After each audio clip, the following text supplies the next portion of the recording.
ప్రతిరోజు పూజలు చేసేవారు ప్రతి సోమవారం సాయంత్రం సమయంలో పూజ గదిలో ఒక దీపం వెలిగించి మీ మనసులో ఏదైనా కోరిక కోరుకోండి, తప్పకుండా నెరవేరుతుంది.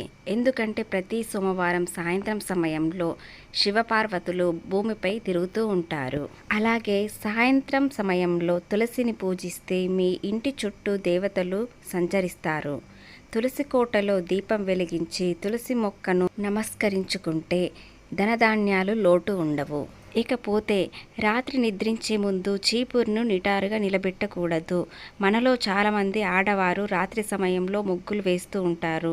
కానీ రాత్రి వేళ ముగ్గులు మీ ఇంట్లోకి దుష్టశక్తులను ఆకర్షిస్తాయి.